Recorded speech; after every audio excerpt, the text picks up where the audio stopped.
আজ আমার ফাইনালি বিয়ে। উফ, চুমু চুমু, তাই না? একদম মন প্রাণ ভরে যাচ্ছে। আরেকবার ওয়ান্স মোর। একসঙ্গে পাচ্ছি না, আমি এটাই ফ্রেমে দেবো কভারে।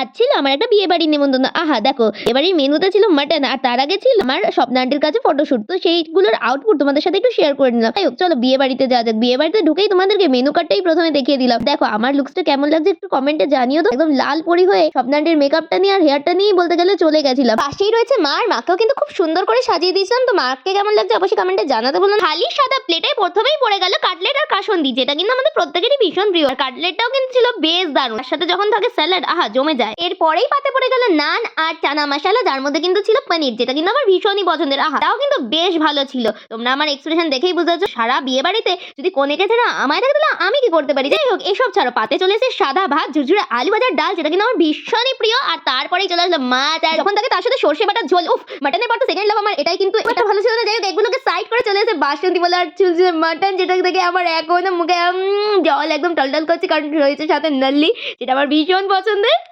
আমিও নাল্লি পেয়েছি, আর এখানে আরেকজনও নাল্লি পেয়েছে। কি খুশি? নাল্লি দেখো, একবার একসঙ্গে পাচ্ছি না, আমি এটাই ফ্রেমে দেবো কভারে। নাও তো। যাই হোক, এবার যে মাটন আর বাসন্তী পোলাওটা আমি তৃপ্তি করে খাবো সেটা খেতেই পারিনি, কারণ একটা পেছনে বাচ্চাটা ভীষণ ইরিটেটেড করছে। যাই হোক, এইসব সাইডে রেখে আহা মনটা ভরে গেল না? আরেকবার দেখবে দাঁড়া। উফ, চুমু চুমু, তাই না? একদম মন প্রাণ ভরে যাচ্ছে। আরেকবার ওয়ান্স মোর।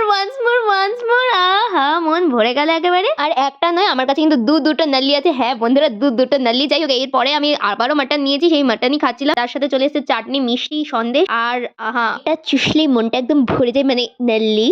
অখাদ্য মিষ্টিটা, যেটা আমার মুখ থেকে তোমরা বুঝতে একদম আমার ভালো লাগেনি। পুরো জঘন্য কাঁচা আমের একটা ফ্লেভার ছিল, পুরো বাজে। এইসব সাইডে রেখে আরেকবার মাটন খেয়ে তারপর আমি আইসক্রিম খেয়ে আজকে খাওয়া দাওয়াটা শেষ করলাম। অ্যাকচুয়ালি কি হয়, যখন আমরা ফুড প্রমোশন করতে যাই তখন আমাদের জন্য পুরো একটা সেপারেটেড জায়গা ছেড়ে দেওয়া হয়। দ্যাটস ওয়াই আমরা খুব কমফোর্টেবলি কাজগুলো করতে পারি। বাট এখানে বুঝতেই পারছো যে তোমাদের জন্য আমরা একটা ব্লগ করলাম, মিনি ব্লগ। তো অবশ্যই কেমন লাগলো জানিও। আর খুব তাড়াতাড়ি আসছে আরও মিনি ব্লগ, তো অবশ্যই সাথে থেকো। তো চলো, লাভ ইউ, বাই।